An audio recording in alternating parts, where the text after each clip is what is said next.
뻔한 질문 같은 질문을 던지면서 본문으로 들어가 보겠습니다. 여러분은 화려한 인생을 살고 싶습니까? 비천한 인생이기를 원하시는가요? 여기서 화려하다는 많고 뛰어남, 매우 훌륭하다 이런 의미이고, 비천하다는 낮고 보잘것 없다는 말입니다.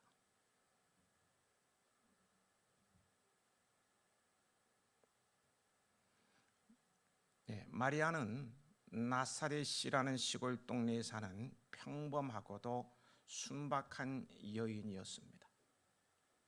세상적으로 누군가에게 내세워서 자랑하거나 인정받을 만한 특기가 없었습니다. 권력과도 거리가 멀고, 번화한 도시와도 거리가 멀고, 뛰어난 지식과도 거리가 먼 여인이었어요. 남편 될 사람이 요셉이었는데 그는 몫으로 평생을 산 사람이었습니다. 평범한 목수와 결혼하기로 되어 있는 너무나 평이하고 어쩌면 촌스러운 말이 아는 그런 자신의 모습을 스스로도 비천하다고 평가하고 있습니다. 비천함은 보편적으로 열등감을 유발하고 자신을 부정적으로 바라보게 합니다. 그러나 마리아는 자신을 비천한 자로 평가는 하지만요, 46절 47절에서 내 영혼아 주를 찬송하고 내 마음이 하나님 내 구주를 기뻐한다고 했습니다. 자신의 신세를 비관하고 한탄하는 것이 아니라 그럼에도 불구하고 기뻐 찬송하고 있는 거예요. 어떻게 그렇게 할 수 있을까요? 여러분이라면 여러분도 그렇게 할 수 있을 것 같습니까? 그 스스로도 말하기를 비천하게 그지없는 그녀가 이렇게 하나님을 기뻐 찬양하는 이유, 그 이유가 어디에 있을까요? 48절입니다. 함께 읽어 보시겠습니다.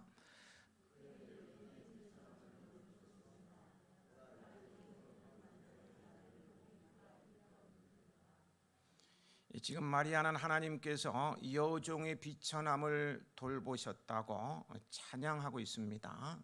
말씀드린 대로요, 마리아는 실제로 그런 처지였습니다. 비천한 처지였다는 거예요. 공주나 여왕이나 귀족의 딸이 아니라 평범한 가정의 딸이었어요. 그런데 어느 누구도요, 비천하게 살기를 원하지는 않습니다. 그래서 비천하다는 말을 하는 것 자체도 거부하고 싶어 합니다. 내 자신이 실제로 비천하지만 사람들 앞에서는 비천하다 이런 말 하기를 거부한다, 싫어한다는 거예요. 더 나아가 주변에서 비천하다는 그런 평가를 받을까 해서요, 늘 조바심을 느끼면서 사람들에게 품위 있는 사람으로 받아들여지기 위해서 수고를 아끼지 않습니다. 말도 고상하게 하고 온 매무시도 다듬고 집안 살림도 이렇게 하면서 어떻든 고상한 모습으로 비춰지기를 노력을 한다는 거예요. 그런데 지금 마리아는 자기 입으로 자신이 비천한 여종이라고 말하고 있습니다. 여기서 우리가 기억해야 할 것이 있습니다. 사람이 노력해서 어느 정도의 품위를 얻었어도요, 그래서 화려한 모습으로 비춰진다 할지라도 인간은 기본적으로 다 비천한 여종과 같다는 사실은 변하지 않아요. 겉으로만 화려하고 품위가 있어 보일 뿐이지 안으로는 별것이 없다는 거예요. 평소에요, 여러분의 주위에도 그런 분들이 있지 않을까 생각이 돼요. 평소에 아주 인격적이고요, 정말 본받고 싶다, 뭐 그런 인격을 소유했고요. 고상하게 보이는 사람이 술에 만취하고 나니까요, 본색이 드러나는데 그렇게 취할 수가 없어요. 말을 행수수설하고 했던 말 또 하고 음담패설하고 하여튼 저주하고 못된 소리 다 가면서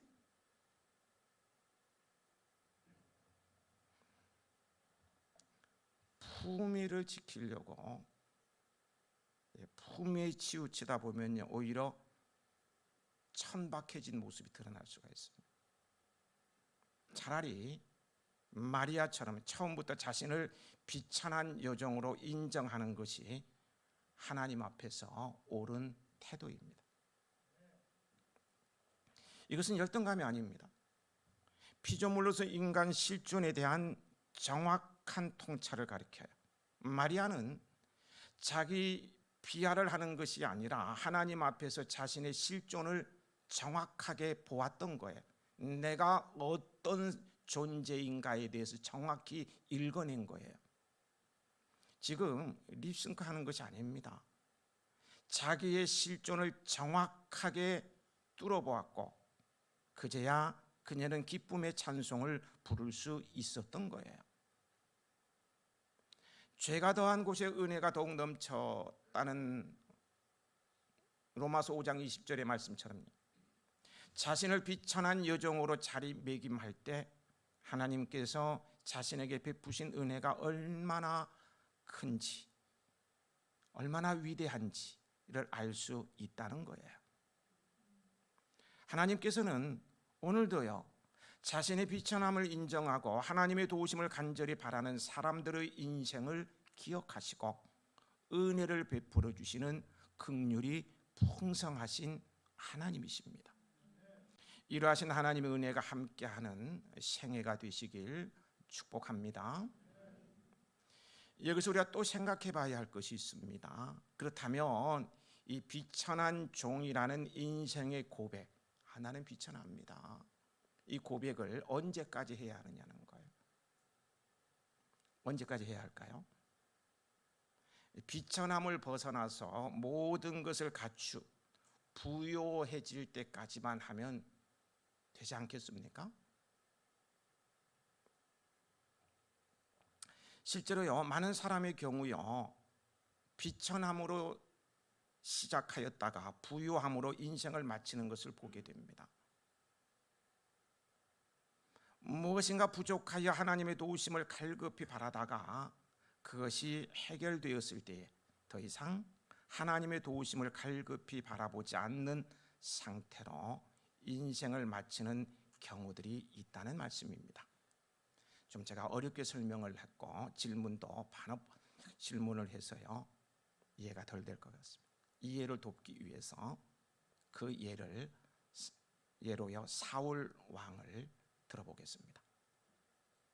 사울은요, 처음에 왕으로 선택될 때만 해도요, 짐 보따리, 가난한 사람의 짐 보따리 사이에 숨어서 사람들 앞에 나서지 않을 정도로 하나님의 도우심을 구해야만 하는 비천한 자였습니다. 하지만 모든 것을 부족함이 없는 모든 것을 얻은 왕이 된 후에는 자신에게 있는 권력과 부를 의지하였기에 더 이상 하나님의 도우심을 필요로 하지 않았습니다. 그래서 그는 하나님 앞에서 자신을 비천한 자로 고백하지 않았어요.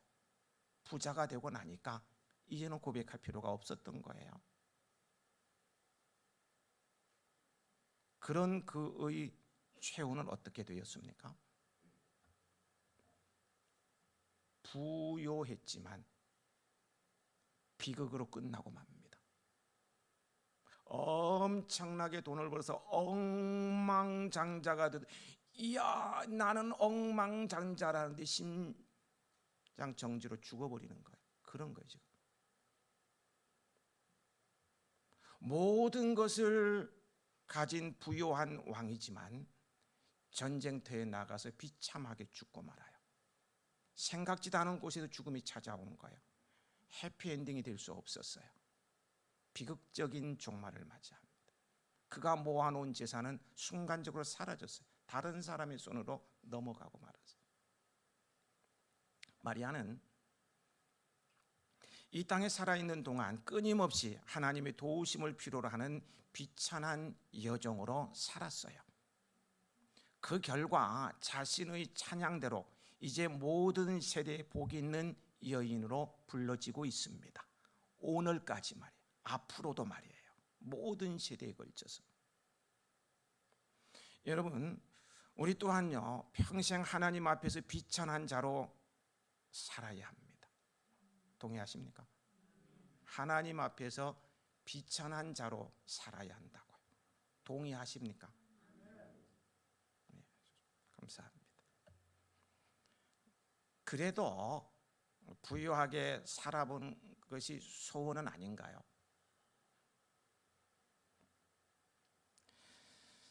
부유하게 사는 것보다 하나님의 도우심을 받으며 사는 게 더 중요하지 않을까요? 저는 부유하게 사는 것보다 하나님의 도우심을 받으며 사는 것이 더 중요하다고 인생 여정 가운데서 늘 경험하며 사는 것 같아요. 넘어질 때 붙잡아 주시고요, 실패할 때 격려해 주시고요, 포기할 때 다시 일어서게 해 주시고요, 외로울 때 찾아와서 위로해 주시고요. 돈은 없어도요, 부유하진 않아도요, 늘 함께 해주시는 거예요. 늘 도우심을 받는 거예요. 우리는 비천함으로 시작하여 부요한 자로 인생을 끝내려고 해서는 안 돼요. 사울과 같은 인생이 되고 말 것입니다. 하나님의 도우심을 받아야 살 수 있는 마리아의 비천한 상태를 하나님께서는 모른 척하지 않고 돌보셨던 것처럼 우리도 비천한 상태에 있을 때 하나님은 외면하지 아니하시고 우리를 도와주십니다. 도움을 받게 되는 거예요. 아멘이시죠? 여러분은 평생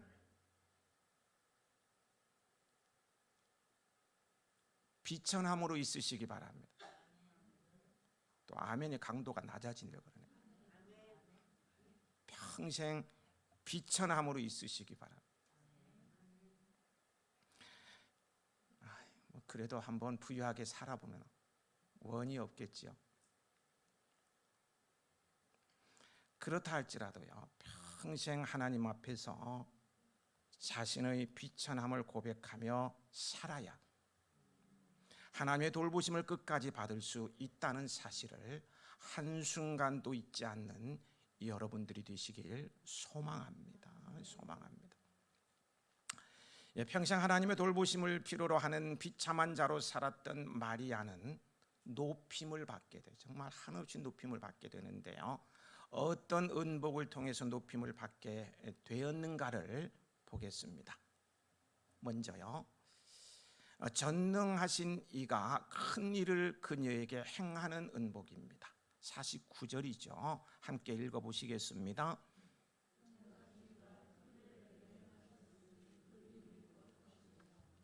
여기서 큰 일은 마리아가 하나님의 아들인 예수 그리스도를 잉태한 것입니다.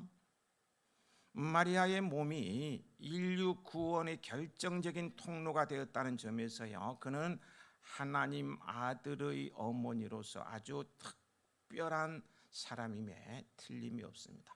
이 특별함은 특별함으로 끝나야지 로마 캐톨릭처럼 특별함을 너무 강조하다 보니까 하나님을 움직이는 또 다른 우상이 되어버릴 수 있는, 안타깝죠. 그런 얘기는 다음에 할 수 있으면 하도록 하겠습니다.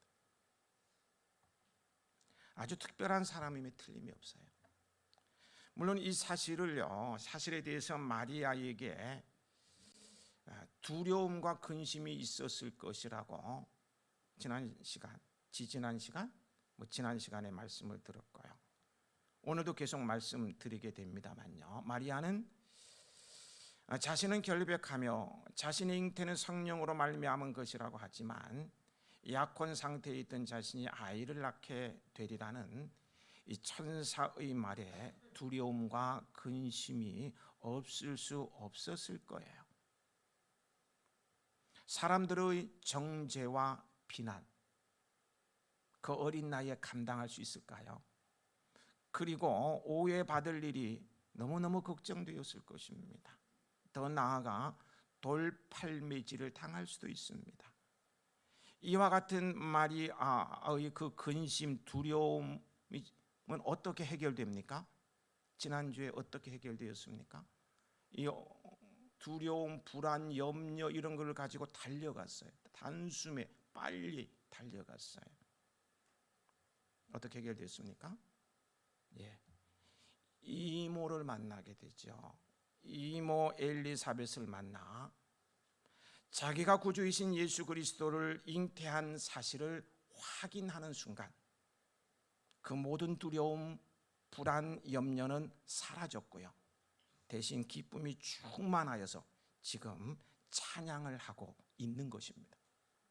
너무너무 기쁨이 충만한 거예요. 내가 예수님을 모셨다. 이 사실 앞에 너무 기뻐서 지금 찬양하고 있는 거예요.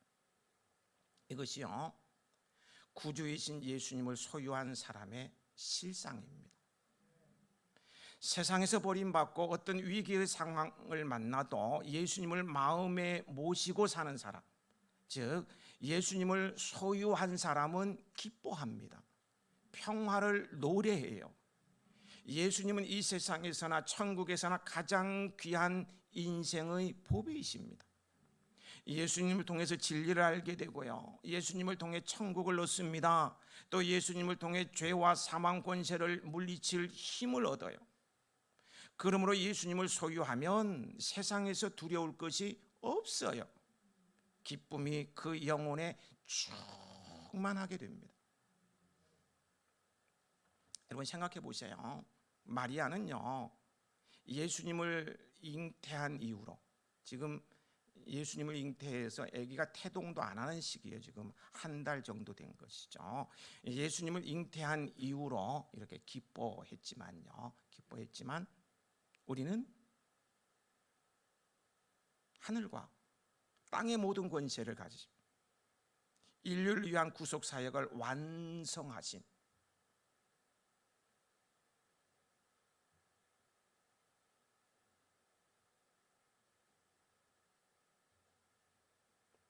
그 좋으신 주님을 내 안에 모시고 있잖아요.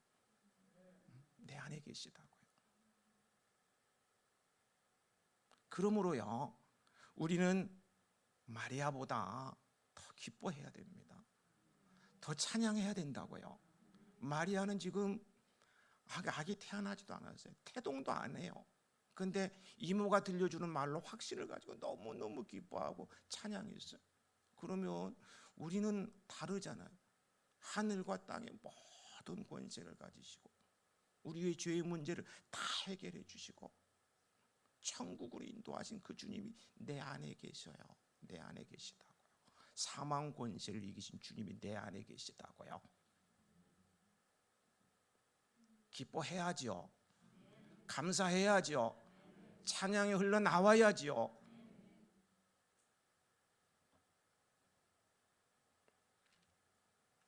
아직도요, 세상에 대한 근심과 두려움을 가진 분이 계시다면 정말 죄송한 말이지만 그런 분은 예수님께서 자기 안에 계시다는 사실을 온전히 믿지 못하는 미숙한 사람입니다. 미숙아예요, 미숙아. 그런 분이 계시다면 내 안에 계시는 주님의 존재 가치를 온전히 알게 해달라고, 온전히 깨닫게 해달라고, 온전히 믿게 해달라고 하나님께 기도하셔야 합니다. 그래서 내가 소유하고 있는 예수님이 얼마나 귀한 보배인지를 깨달아 할 때 내 삶의 내용, 삶의 질이 달라집니다. 기뻐 찬양하는 삶을 살게 되는 거예요. 지금 마리아가 구주이신 예수님을 낳을 여인으로 자신을 택해 주신 하나님의 크신 은복을 찬양하고 있습니다. 그녀는 자신을 비천한 여종이라고 고백하며 동시에 예수님을 잉태한 복이 있는 여인으로 만세의 일컬음을 받게 될 것이라고 했습니다. 옳은 말씀입니다. 이 땅에서 마리아처럼 복 있는 여인은 없습니다. 성령으로 예수님을 잉태하였기 때문입니다. 마리아는 자신을 비천하다고 하지만 하나님께서는 그런 마리아를 비천의 자리에 머물러 있게 하지 않으셨어요. 나는 비천합니다. 나는 비천합니다. 하나님은 그 얘기를 들으시고 그래, 너는 비천한 게 맞아. 태생부터가 비천해.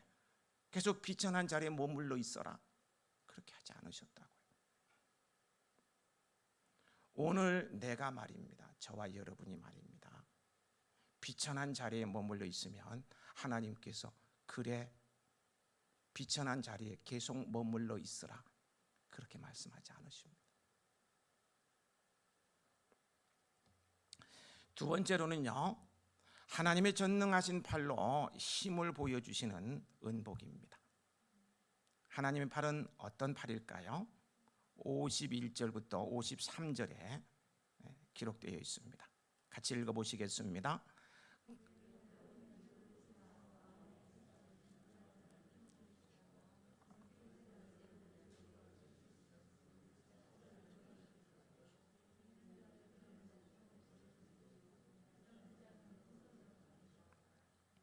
이 하나님의 팔은요, 전능하신 하나님의 팔은요, 우선 마음의 생각이 교만한 자들을 흩으시는 팔입니다. 51절에 나오지요.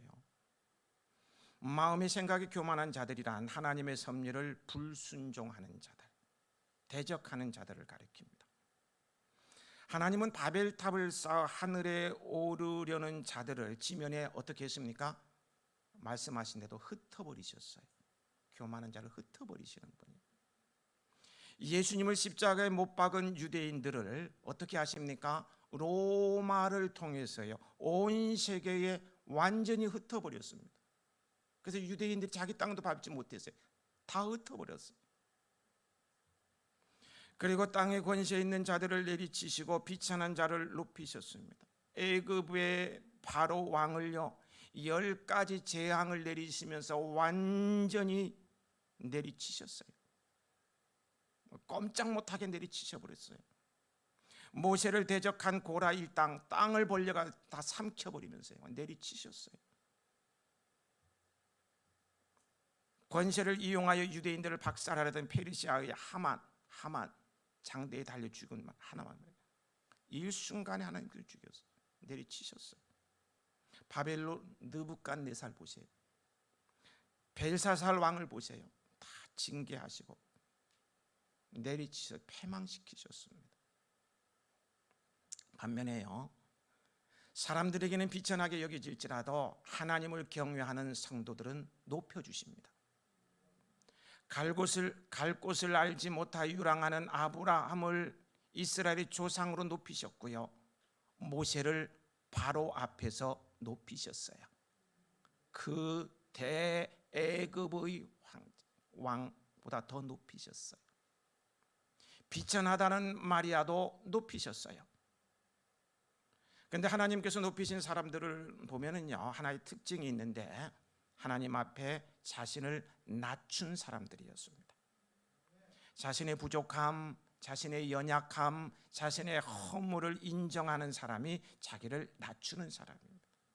이를 다르게 말하면 비천함입니다. 이렇게 자신을 낮추는 사람을 주께서 높이십니다. 야고보서 4장 10절이죠. 주 앞에서 낮추라, 그리하면 주께서 너를 높이시리라. 또한 줄이는 자를 좋은 것으로 배불리시고 부자들을 빈손으로 보내셨습니다. 여기 부자들은 재물만 의지하고요, 돈만 의지하고, 돈이 우상이 되는 거죠. 하나님을 모르는 자들을 가리킵니다. 또 신앙적으로 마음이 가난하지 못한 교만한 자들도요, 이 부자에 포함되는 것입니다. 예수님을 십자가에 내어준 유대인 권세자들, 부자죠. 권세자들은요, 훗날 로마에 의해서요 빈손으로 내쫓겨서 유랑의 신세가 되었습니다. 그 대제사장 석인과도 있는 이민 가면서 도주하면서 물건을 가져가지 못했어요. 다 빈손으로 갔어요. 빈손으로 흩어버리셨어요. 말씀하신 대로. 또 재물을 의뢰하는 자들은요, 메시아 예수님이 유대 땅에 왔음에도 불구하고 그분을 소유하지 못하고 빈손으로 인생을 마감해야만 했습니다. 하지만 하나님께서는 줄이는 자를 좋은 것으로 배불리십니다. 53절에 나와 있는 대로요. 여기서 줄인 자란 육체적으로 배고픈 자들뿐만 아니라 그 심령이 의에 줄이고 목마른 자들도 포함되는 것입니다. 마태복음 5장 6절이죠. 의에 줄이고 목마른 자는 복이 있나니 그들이 배부를 것이며. 예수님이 이 땅에 오셔서요 육체적으로 굶주린 자들에게 떡을 주셨습니다. 오병이어의 기적의 장소도 말씀. 굶주린 자를 우리는 외면해서는 안 됩니다. 떡을 주셨습니다. 그리고 의에 줄이고 목마른 하나님 믿는 백성들에게 영원한 양식인 예수님 그 자신을 내어주셨습니다. 그래서 요한복음 6장 35절에 이렇게 말씀하십니다. 나는 생명의 떡이니 내게 오는 자는 결코 줄이지 아니할 터이요 나를 믿는 자는 영원히 목마르지 아니하리라. 그분의 이 놀라운 사랑, 그분의 그분의 영광으로, 그분의 말씀으로 영혼을 채워서 배불리셨습니다. 그래서 말입니다. 예수님을 믿는 사람은 배가 나와야 정상입니다. 배가 나와야 정상이에요. 예. 맞죠? 날마다 좋은 양식을 먹여주시는데 날마다 얻어먹으니 받아먹으니 배가 꺼질 날이 없어서 날마다 배가 부르니 배가 나올 수밖에 없어.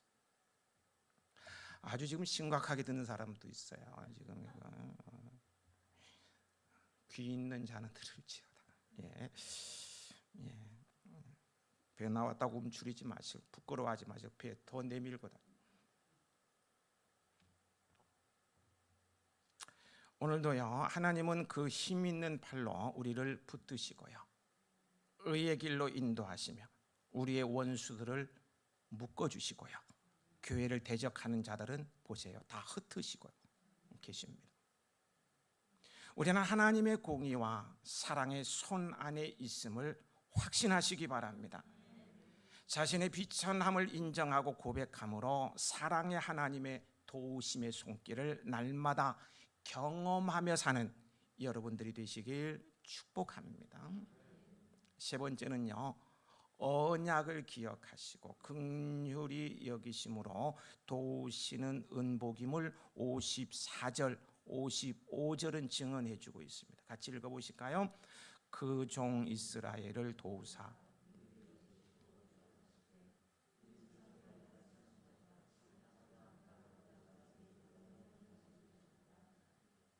예, 당시 이스라엘은 무려 400년 동안 말이 400년이죠. 어마어마하잖아요.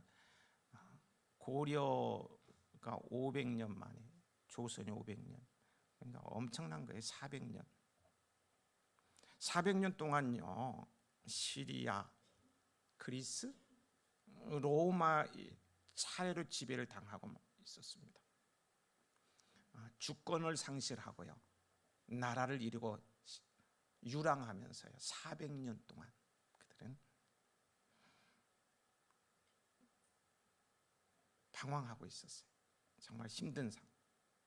그런데 그동안에요 그렇게 힘들게 살고 메시아가 오기를 대망하고 있었는데도요 하나님께서는 선지자 한 명도 보내지 않으셨어요.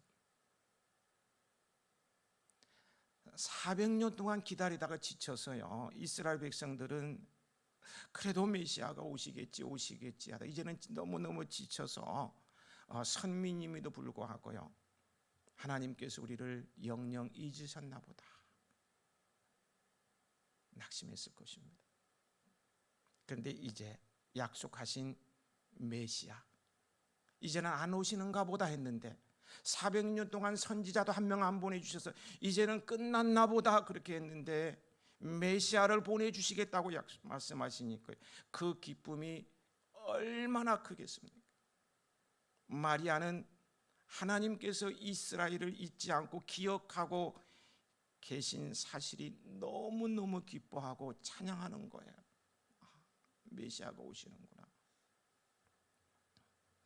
하나님께서는요, 이사야를 통해 이미 오직 시온이 이르기를 여호와께서 나를 버리시며 주께서 나를 잊으셨다 하였거니와 여인이 어찌 그 젖 먹는 자식을 잊겠으며 자기 태에서 난 아들을 긍휼히 여기지 않겠느냐. 그들은 혹시 잊을지라도 나는 너를 잊지 아니할 것이라고 말씀하셨어요. 하나님께서는요 400년 동안 이 말씀대로요 이스라엘을 잊지 않았는데요 이스라엘 백성들은 다만 그렇게 느낄 뿐입니다. 근데요 왜 그러면 하나님께서 400년 동안 이스라엘 백성을 내버려 두셨을까요? 그 이유 잊으셨을까요? 제가 요즘 깜빡하는데 깜빡이가 와서 그런가 하나님 깜빡하셨어요.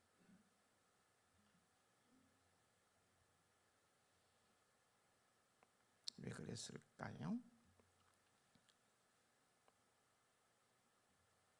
그런 것이 아니고요.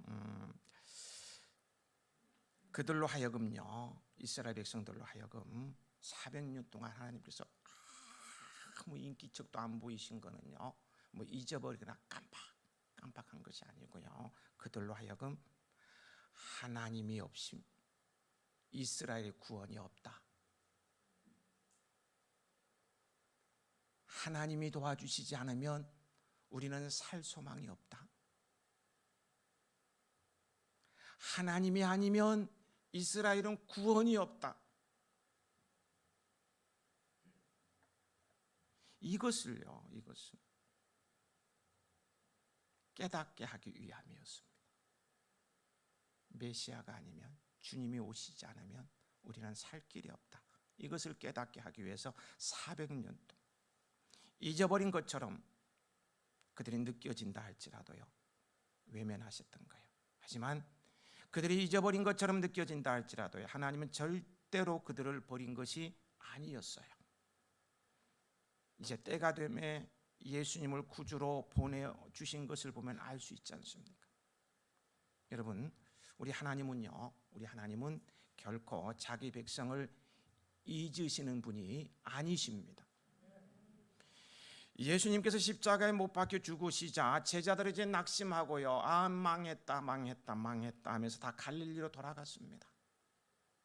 그런데 주님은 부활하신 후에요 그들보다 먼저 갈릴리로 가서 그들을 기다리고 계셨어요. 우리는 망했다 끝났다 하고 갈릴리로 돌아가는데 주님은 먼저 가서 그들을 기다리고 계셨다. 우리도 세상을 살면서요 우리의 눈에 사탄의 권세만 보이고요 하나님께서는 우리를 잊으신 것 같고 망한 것 같고요 그렇게 느껴질 때가 있습니다. 그러나 염려 마십시오. 하나님께서는 우리의 머리털 하나까지 세고 계시며 늘 우리를 지켜보고 계시다는 사실을 믿으십시오. 어떤 상황 속에 있을지라도 주님께서 나를 돌보고 계심을 믿어 의심하지 마시기 바랍니다. 하나님께서는 결코 나를 잊지 아니하시고요 나에게 적절한 은복을 베푸셔요. 마리아는 언약을 기억하시고 긍휼히 여기심으로 도우시는 하나님을 기뻐 찬양하고 있습니다. 마리아는 비천한 자신에게 나타난 이러한 은복을 통해 세 가지로 말씀을 드렸나요? 이 은복을 통해 비천한 자가 높임을 받는 은혜를 잊게 된 것이었습니다. 그래서 비천한 자를 돌보시고 높이시는 하나님을 기뻐 찬양하고 있는 거예요. 이런 마리아의 찬양을 보면요 오늘 본문을 읽어보면은요 찬양을 보면 결코 연약한 비천한 한 여자의 노래가 아니었습니다. 한 시대를 향한 하나님의 뜻에 기꺼이 자신을 바쳤던 위대한 여성의 힘 있는 노래였습니다. 여러분 하나님의 뜻에 순종하는 사람처럼 강인하고도 위대한 사람이 없습니다. 그 그릇은 연약한 질그릇과 같을지라도 그 안에 담긴 하나님의 능력이 그를 위대한 사람으로 만듭니다. 그 겉은 비천하다 할지라도요, 돌보시는 하나님의 은혜로 만세의 복이 있는 사람이 됩니다. 여러분의 인생 가운데 이런 비천한 자에게 임하는 하나님의 은복이 있기를 소망하며 축복합니다. 축복합니다. 말씀을 마무리 짓겠습니다. 여러분은 비천해짐에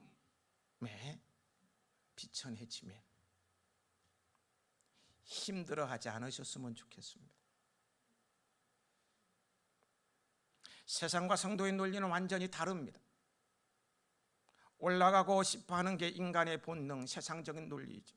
성도는 자신을 낮추고 비천함을 인정할 때 주님께서 임재하시고 주님께서 도우시며 일하기 시작하십니다.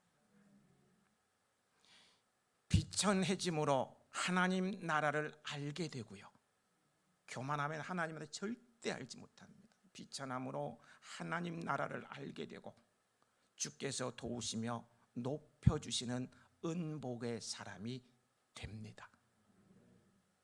다윗도요, 비천한 목동이지 않았습니까? 목동. 그런 그가 이스라엘을 다스리는 왕이 되리라고 그 자신들 상상이나 있겠습니까? 전혀 생각하지 못했어요.